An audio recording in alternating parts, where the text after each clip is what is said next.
أعوذ بالله من الشيطان الرجيم بسم الله الرحمن الرحيم قال إن رسولكم الذي أرسل إليكم لمجنون قال رب المشرق والمغرب وما بينهما إن كنتم تعقلون قال لئن اتخذت إلها غيري لأجعلنك من المسجونين۔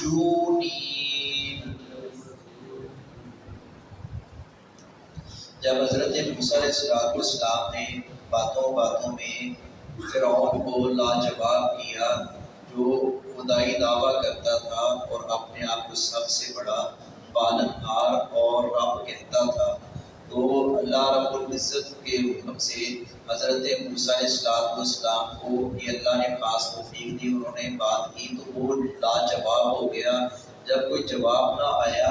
تو وہ کہنے لگا کہ آپ کو قید کر دیں گے، دھمکیاں دینے پہ اتر آیا فرعون ظالم حضرت موسیٰ علیہ السلام کو کہنے لگا کہ میرے سوا اگر آپ کسی اور کی عبادت کرو گے تو آپ کو قید کیا جائے گا۔ تو یہ ایسے ہتھ کنڈے وہ لوگ استعمال کرتے ہیں جن کے پاس دلائل نہ ہو، جو دلائل و براہین سے محروم اور عاری ہوں، ان کو ان چیزوں کا سامنا کرنا پڑتا ہے۔ اب یہ عقل سے عاری تھا، عقل سے فارغ تھا، اور اللہ رب العزت نے فرمایا کہ رب کو تو وہی مانتے ہیں جو ایمان والے ہیں، رب کو تو وہی مانتے ہیں جن کو اللہ رب العزت نے عقل سے اور فہم و فراست سے نوازا ہوتا ہے۔ یہ پرلے درجے کا احمق اور بیوقوف ترین انسان تھا، تو اللہ رب العزت نے اسی لیے اس کو عبرت کا نشان بنا دیا کہ اس نے رب کے مقابلے میں اپنے آپ کو پیش کیا۔ قال فرعون نے کہا انا بلا شبہ رسولکم، تمہارا رسول۔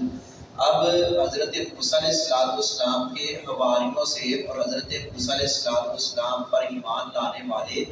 جو ارد گرد تھے ان سے مخاطب ہو کر کہتا ہے کہ یہ جو تمہارا رسول ہے اللہ سے وہ جو ارسلہ بھیجا گیا ہے الیکم تمہاری طرف، یہ اس رسول کو جسے تمہاری طرف بھیجا گیا لمجنون، نعوذ باللہ یقیناً دیوانہ ہے۔ قال موسیٰ علیہ السلام نے جواب سے کہا، اسے فرعون سے کہا رب المشرق، وہ رب مشرق کا، والمغربی اور مغرب کا۔ اب اسی کے حکم سے مشرق سے یہ طلوع ہونا سورج کا، کواکب کا، اور مغرب میں غروب ہونا یہ اسی کے حکم سے ہے۔ یہ مشرق کا اور مغرب کا رب ایک اللہ ہے، اسی کے ہاتھوں میں پوری کائنات کا نظام و انتظام ہے، یہ اس کی مخلوقات ہیں، یہ